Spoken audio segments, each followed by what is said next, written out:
Friends, இன்னைக்கு வீடியோல இந்த சூப்பர்வான ரொம்ப ஈஸியா வீட்லயே செய்யக்கூடிய கீ பிஸ்கட் எப்படி செய்யுதுன்னு பார்க்கலாமா? வாங்க. ஸோ பிஃபோர் நம்ம ஓடிஜியை 160 டிகிரிக்கு 10 மினிட்ஸ் நம்ம ப்ரீஹீட் கொடுத்துக்கலாம். அண்ட் நம்ம பேக் பண்ண போகிற ட்ரேல பட்டர் பேப்பர் கூட கீ அப்ளை பண்ணி அதுவே நம்ம சைடில் இருக்கட்டும். இப்போ நம்ம இன்க்ரீடியன்ஸ் பார்த்துலாமா? வாங்க.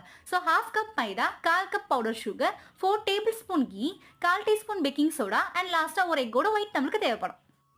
இப்போ ஒரு பவுலில் நம்ம எடுத்து வச்சிருக்க ட்ரை இன்கிரீடியன்ஸ் எல்லாம் ஆட் பண்ணிக்கலாம். Maida and powder sugar, baking soda and இது கூடவே நம்ம எடுத்து வச்சிருக்க 4 டேபிள் ஸ்பூன் கீயை நம்ம கொஞ்சம் கொஞ்சமாக ஆட் பண்ணி மிக்ஸ் பண்ணணும். லைக் நம்ம பிடிக்கும் போது நம்மளுக்கு எப்படி இருக்கணும் அப்படின்னா, நம்ம கொழுக்கட்டை மாவை விட கொஞ்சம் நம்மளுக்கு சாஃப்டாக இருக்கணும். இந்த மாதிரி இருந்தால் போதும். நமக்கு எந்த ஷேப் பிடிக்குமோ அந்த ஷேப்பில் கட் பண்ணிவிட்டு ஆல்ரெடி நம்ம கிரீஸ் பண்ணி வச்சிருக்க ட்ரேல நம்ம வச்சுக்கலாம். அண்ட் ஃபைனலி நம்ம மேலே எக் வாஷ் மட்டும் கொடுத்துக்கிறோம். இது எதுக்காகனா மேலே நம்மளுக்கு அந்த கோல்டன் கலரில் வரும். ஸோ இது வேணாம்னு நினச்சிங்கன்னா இந்த இடத்துல நீங்கள் ஸ்கிப் பண்ணிக்கலாம்.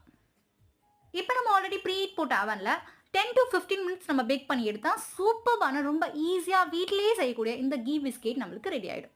கண்டிப்பாக நீங்களும் இந்த ரெசிபியை ட்ரை பண்ணிட்டு எனக்கு கமெண்ட் பாக்ஸில் கமெண்ட் பண்ணுங்கள். இது வரைக்கும் நம்ம சேனலை சப்ஸ்கிரைப் பண்ணாமல் இருந்தீங்கன்னா ப்ளீஸ் இப்போ நம்ம சேனலை சப்ஸ்கிரைப் பண்ணி சப்போர்ட் பண்ணுங்கள் அண்ட் லைக் ஷேர் பண்ணுங்கள். Thank you so much.